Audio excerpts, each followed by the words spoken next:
이 아침 하나님이 주시는 평안이 우리 모두와 함께하기를 간절히 바랍니다. 아멘. 오늘은 민수기 17장의 말씀을 보도록 하겠습니다. 민수기 17장입니다. 여호와께서 모세에게 말씀하여 이르시되 너는 이스라엘 자손에게 말하여 그들 중에서 각 조상의 가문을 따라 지팡이 하나씩을 취하되 곧 그들의 조상의 가문대로 그 모든 지휘관에게서 지팡이 12를 취하고 그 사람들의 이름을 각각 그 지팡이에 쓰되 레위의 지팡이에는 아론의 이름을 쓰니라. 이는 그들의 조상의 가문 각 수령의 지팡이 하나씩 있어야 할 것임이니라. 그 지팡이를 회막 안에서 내가 너희와 만나는 곳인 증거궤 앞에 두라. 내가 택한 자의 지팡이에는 싹이 나리니 이것으로 이스라엘 자손이 너희에게 대하여 원망하는 말을 내 앞에서 그치게 하리라. 여기 보면 하나님께서 모세에게 한 가지 명령을 내리시는데 12지파의 모든 그 지파를 대표하는 사람들이 무엇을 갖고 나오라 그래요? 지팡이를 갖고 나오라고 이렇게 이야기합니다. 특별히 한 사람한테는 레위 지파에게는 무슨 이름을 쓰라고 말합니까? 아론의 지팡이라고 쓰라고 이렇게 말씀하십니다. 우리 이 지팡이는 어떤 것이었을까요? 이 이스라엘 사람들에게 있어서 지팡이는 어떤 의미였을까요? 그 좀 이상한 그 이야기지만 예수님의 조상 중에 외국 여자들이 많습니다. 그리고 외국 여자들만 이름이 올라가 있어요. 근데 그 중에 예수님의 조상 중에 유다, 그러니까 야곱의 조상이 되고 아브라함의 자손이 돼야 되기도 하지만 예수님은 어디에서 태어난다고 했냐면 유다의 자손으로 나온다고 했어요. 근데 유다가 아들을 봤는데 아들하고 결혼한 여자가 있었어요. 이름이 다말이었어요. 근데 첫째 아들이랑 결혼했는데 아들이 죽었어요. 뭔가 악한 일을 행했다 이렇게 얘기해요. 둘째 아들도 이 팔레스틴 지방은 형이 죽으면 형의 부인을 누가 취하냐면 동생이 취합니다. 그래서 그 형의 대를 어떻게 해요? 이어가도록 합니다. 그러니까 이제 우리 정서랑은 잘 안 맞지만 옛날에 팔레스틴 지방에서는 지금도 팔레스틴 지방은 여자 혼자 사는 게 거의 불가능합니다. 그래서 과부와 고아를 돌아보라고 말씀하신 이유가 특별히 사회적인 약자 중에 대표적인 사람이었어요. 그래서 그렇고 그 다음에 대를 이어가게 하는 데 있어서 우리나라도 대를 중요하게 생각해서 씨바지 이렇게 하면서 그 부인이 자식을 못 낳으면 다른 데서라도 자식을 낳도록 이렇게 막 했었잖아요. 그런 어떤 그런 개념이 이스라엘에도 있었어요. 그래서 자손이 없이 죽으면 그 부인을 형의 이름의 자손을 낳게 해야 되는 것이 법이었어요. 그런데 둘째 아들은 결혼하는 건 좋은데 형의 자손이 나는 게 싫어갖고 그렇게 장난치다가 또 죽었어요. 그러니까 이제 셋째 아들이 있잖아요.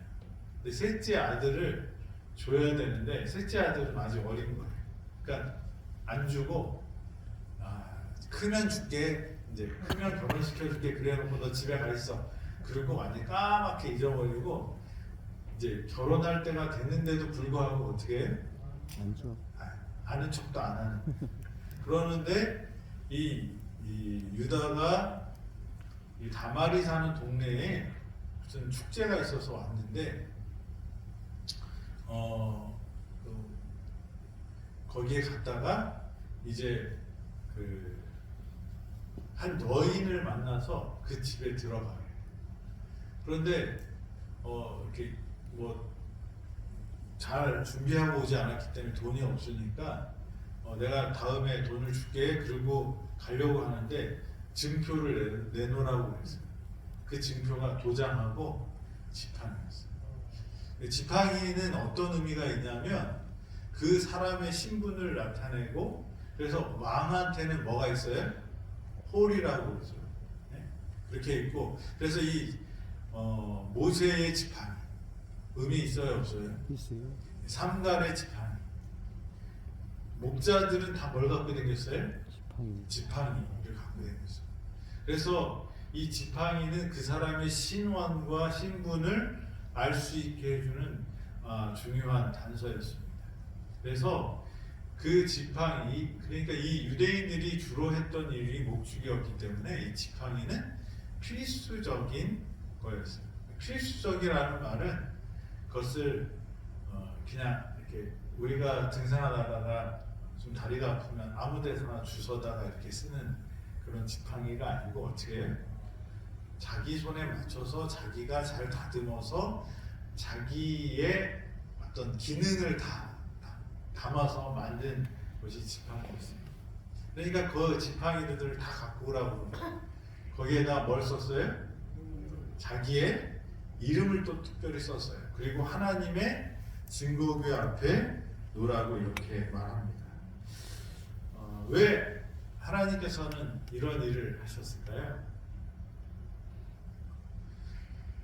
한번 이스라엘 역사를 이 출애굽의 역사를 이렇게 돌아보면 이스라엘 백성이 한 일이 뭘까요? 네? 공짜만 먹으면서 계속 뭐예요? 공짜만 먹으면서 계속 뭐예요? 불평하고 불만. 투덜투덜 거리다가 이 장막이 불탔어요. 그래서 정신 바짝 차려갖고 또 쫓아가는데 며칠 걸어가니까 어떻게 해?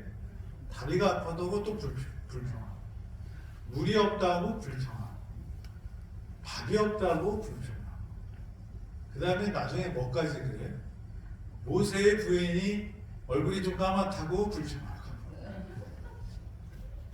그리고 또 모세가 혼자 독재한다고 불평하고 왜 아론만 제사장이냐 나도 제사장 되겠다고 불평과 불만과 원망이 차고 넘치는 그 상황이었는데 하나님께서는 이스라엘 백성들에게 허락하신 것과 금하신 것들이 있어요.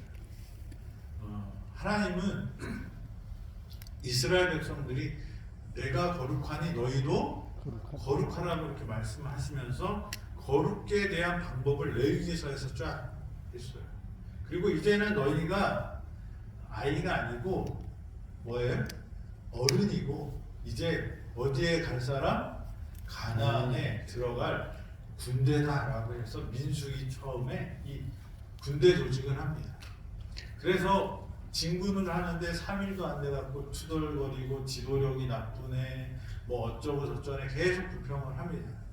그런데 이 공격하는 것 중에 하나가 모세의 정치적인 지도력, 그 다음에 하나님께서 모세에게 명령하신 것들을 의심하는 것도 있었지만 하나님께서 주신 그 제사제도, 성소제도에 그것을 이끌어가는 핵심인 이 제사장, 대제사장 아론의 지도력과 그의 특별한 거룩성에 대해서 불만을 갖고 있어요.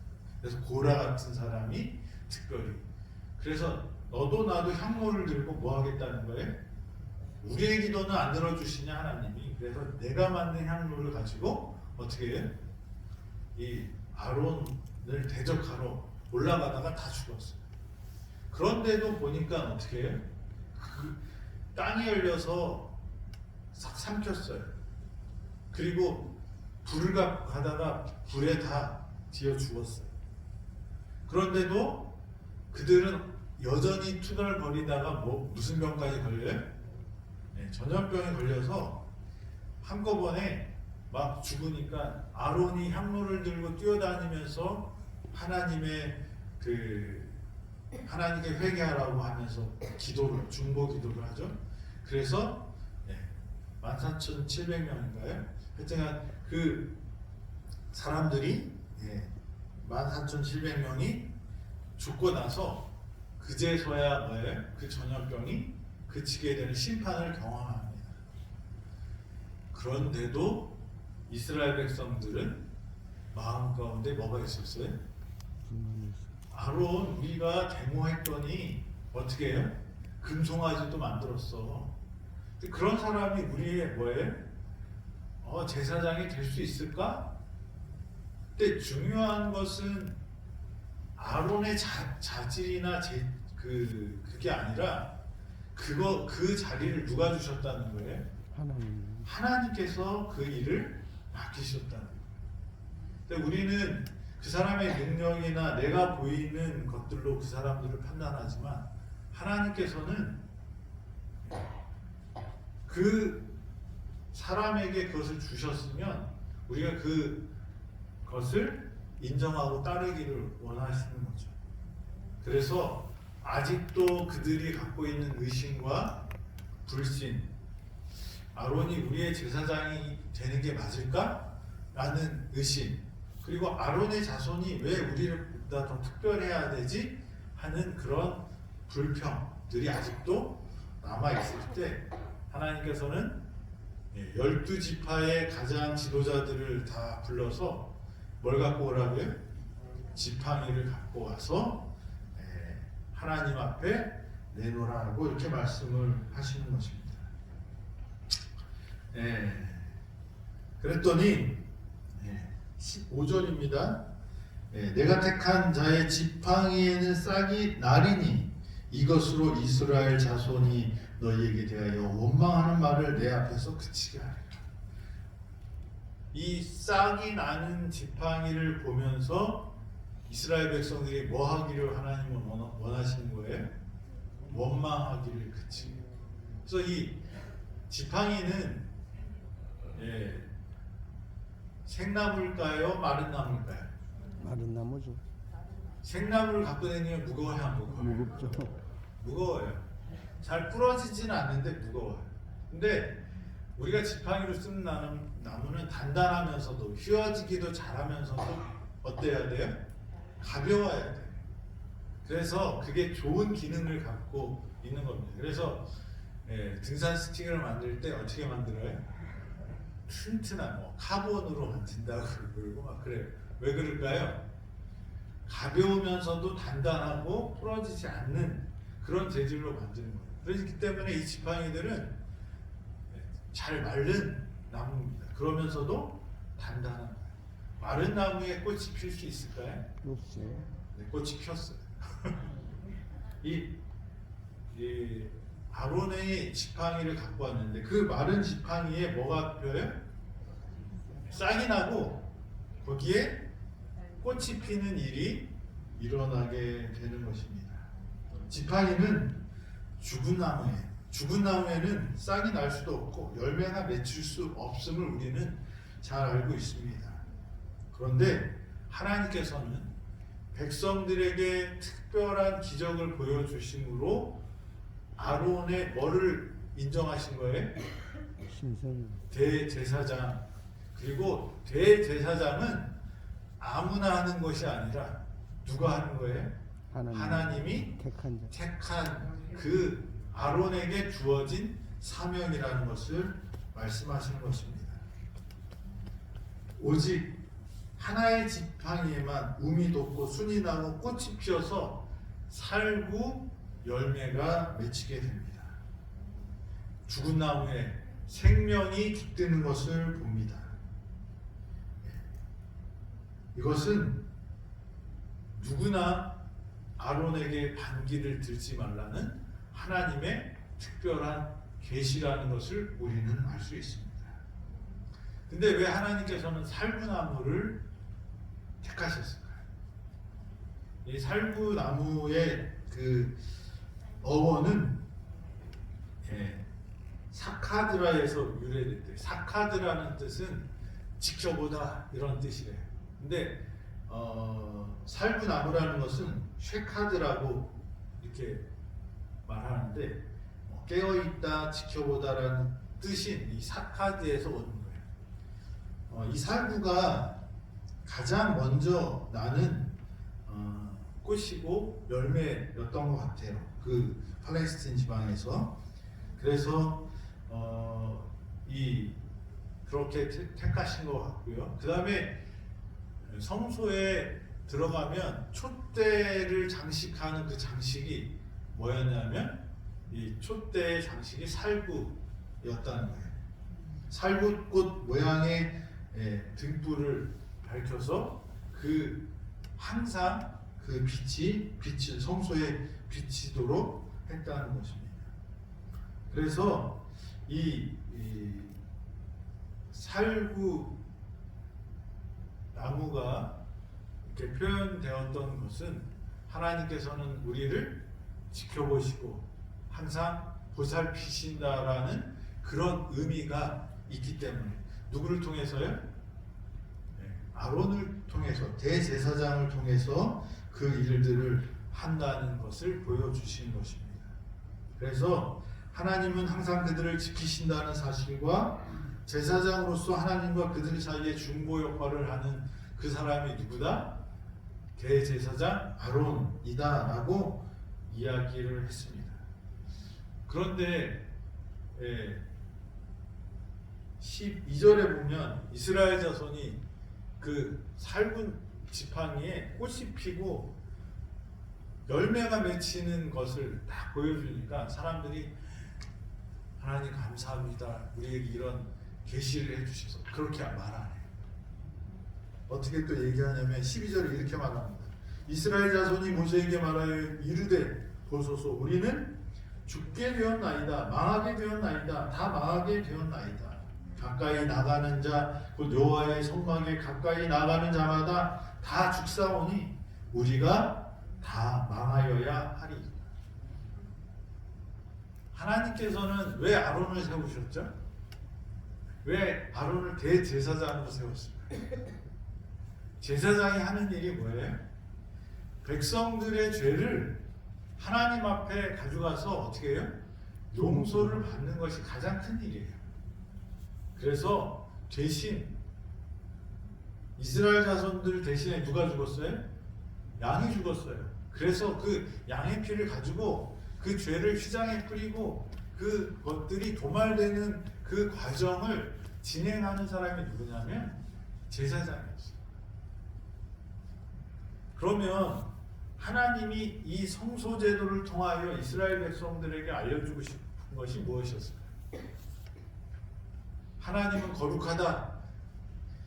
이거 이전에 하나님 성소를 함부로 하면 안 된다. 이거 이전에 하나님이 성소를 지으시고 그것에서 봉사하는 레위인을 세우시고 그 중에 제사장을 택하신 이유는 무엇이었을까?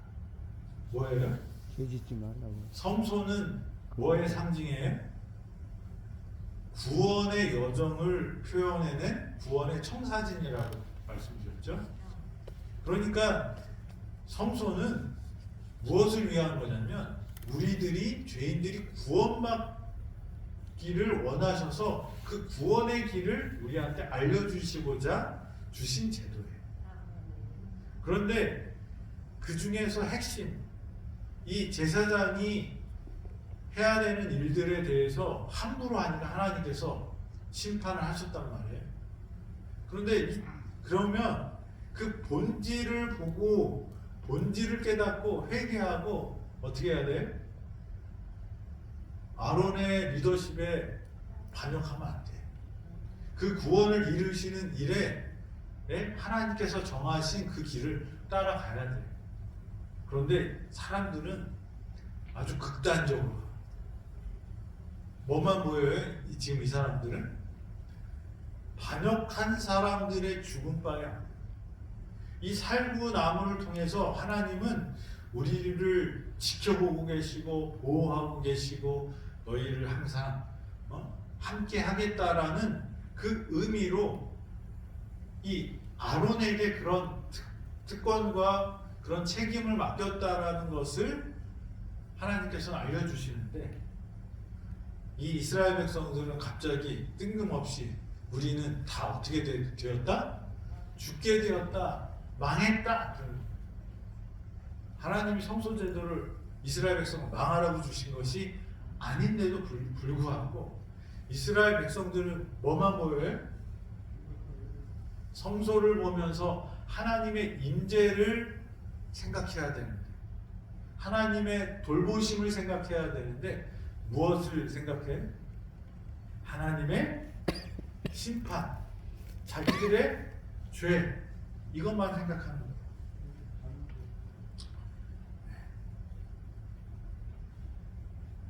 하나님의 성막에는 제사장 외에는 접근할 수 없었어요. 다른 사람들이 접근하면 죽임을 당한다는 그것을 분명히 말씀하셨습니다. 그러면 거기에 성막에 가지 못하는 것 때문에 절망하는 게 아니라 하나님께서는 우리가 너무 죄인이기 때문에 특별한 존재를 통하여 우리와 교통하시기를 원하는 거예요. 우리를 회복시키기 위해서는 뭐가 필요하냐면 하나님과 죄인 간에 끊어진 그 단절된 곳을 연결하는 뭐예요? 다리가 있어야 돼요.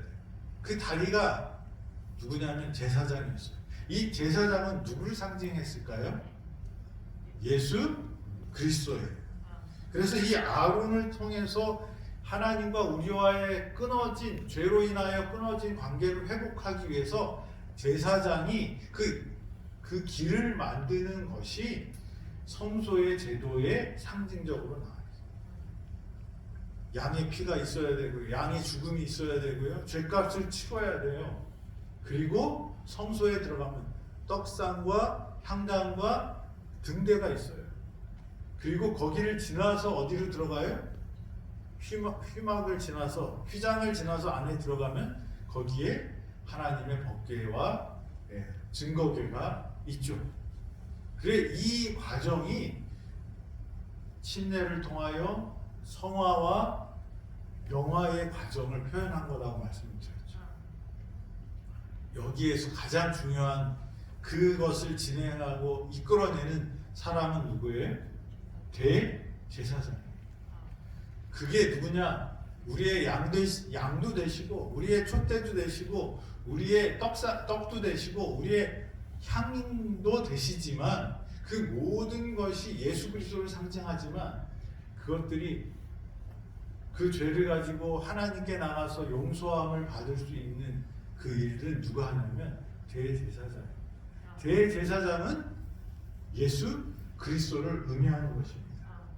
근데 이 예수 그리스도의 본질은 뭐냐? 예수라는 그 말의 뜻이 뭐예요? 저들의 죄에서 그들을 구원하실 자라는, 구원을 위해서 오신 거예요. 대제사장이 거룩한 것은, 그렇게 거룩하게 해야 되는 것은 뭐냐면 우리가 직접 하나님께 나가면 죽기 때문에 우리를 그런 절차를 통해서 의롭게 만들어서 예수 그리스도의 의로 옷 입혀서 우리가 하나님께로 나가게 하는 그 존재가 대제사장이라는 거죠. 근데 사람이 거룩하라고 하는 곳에서 세속적이고 막 하면 어떻게 돼요? 하나님의 심판이 있어요. 하나님은 공의의 하나님. 근데 우리는 공의는 뭐라고 생각해요? 무서운 거라고 생각해요. 그런데 그 사랑과 공의가 하나가 된 분이, 그것을 하나로 만드신 분이 예수 그리스도예요. 어디에서요? 십자가에서. 이 십자가의 그것을 통하여 그것을 하나로 만드셨어요. 근데 우리는 자꾸 공의의 면을 보면 하나님을 두려운 분으로 생각해요. 근데 근데 우리가 깨끗해지지 않으면 하나님 앞에 있으면 어쩔 수 없는 거예요. 근데 이스라엘 백성들은 그 심판의 형상만 보고 뭘 합니까? 하나님께 원망합니다. 우리는 현상을 보는 사람들이 되지는 않아요. 왜 대제사장을 주셨는지, 왜 성소 제도를 주셨는지, 왜 우리가 제사 제도를 해야 되는지. 근데 우리는 지역적인 문제들을, 그런 현상들을 보면서 내 죄 때문에 벌어진 일을 누구의 책임으로 돌리는 거예요? 하나님께 책임으로 돌리는 것입니다. 그래서 저와 여러분들은 이 하나님의 그 본질, 죄인들을 용서하시고 회복시키시고 화해시키시는 그 대제사장의 거룩한 유일하신, 세상에는 구원의 방법이 없다는 것을 예수님께서는 분명히 우리에게 말씀하신 거예요. 하나님께서 우리에게 말씀하신 거예요. 대제사장은 누구밖에 없다? 아론. 그 아론은 누구를 상징하는 거예요? 예수님. 예수님 외에는 구원의 길이 없다는 것을 말씀하시는 거예요. 그래서 망하게 되었다가 아니라 우리에게 구원의 길이 열렸다라고 말을 해야 되는 거죠. 본질을 보는 사람들은 이렇게 절망하지 않습니다. 본질은 뭐예요? 예수 그리스도가 성소 제도를 주신 본질은 뭐예요? 우리가 구원받는 걸 원하시기 때문에. 왜 대제사장이 되셨어요, 예수님이? 우리를 구원하시기 위해서. 그래서 이 이야기는 멸망과 심판을 위해서 주신 것이 아니라 우리를 구원하시기 위해서 주신 말씀이라는 것입니다. 네, 그래서 이 예수님께서는 또 이 살구나무는 부활의 의미가 있어요. 첫 열매가 되신 예수 그리스도를 상징합니다. 네. 그래서 이 살구나무, 이 기적을 통해서, 이 아론의 지팡이의 쌍난 지팡이를 통해서 우리에게 주시는 교훈은, 첫째는 하나님 앞에 나갈 수 있는 길은 누구밖에 없다? 예수 그리스도밖에 없다. 아무나 대제사장이 되는 게 아니에요. 하나님께 나갈 수 있는 존재는 누구만 있어요? 대제사장. 그게 누구예요? 예수 그리스도. 그 제사장이 하나님께 나가야지 뭐가 해결되는 거예요? 우리의 죄가 도말되는 것입니다. 둘째로는 하나님께서는 이 아론을 택하셔서 너희 부정하면 죽어, 이 얘기를 하시는 게 아니라 뭐예요? 대제사장을 통해서 우리가 거룩하게 될 수 있는 길이 열렸다는 것을 보여주는 것입니다. 저와 여러분들이 현상을 보지 말고 사실에만 집중하지 말고 뭘 봐야 돼요? 하나님의 뜻을 봐야 돼요. 하나님의 목적을 알아야 돼요. 하나님께서 우리에게 주시는 그 기별의 본질을 봐야 돼요. 그 본질을 못 보게 되면 계속 어떻게 되냐면 불평하고 원망하게 됩니다. 그래서 저와 여러분들이 하나님의 자녀로 하나님의 뜻을 이루는 사람들이 되길 바라고, 아론이 유일한 대제사장이었던 것처럼 우리의 구원의 유일한 방법은 예수 그리스도밖에 없고, 그 모든 거룩한 것들은 바로 우리에게 희망을 주시는, 구원을 허락하시는 예수 그리스도의 그 길을 보여주시는 거라는 것을 기억하고, 절망이 아닌 희망을 선택하는 저와 여러분이 되기를 바랍니다. 기도하겠습니다. 아버지 하나님, 오늘도 우리에게 생명을 주심을 감사합니다. 아멘. 아버지, 저희 아론을 아론의 제사장직을 통하여 우리 하나님의 사랑을 다시 한번 찾게 해주셔서 감사합니다. 아론의 유일성은 구원에 있어서 예수 그리스도 외에는 다른 방법이 없다는 것을 우리에게 보여주신다고 말씀하셨사옵니다.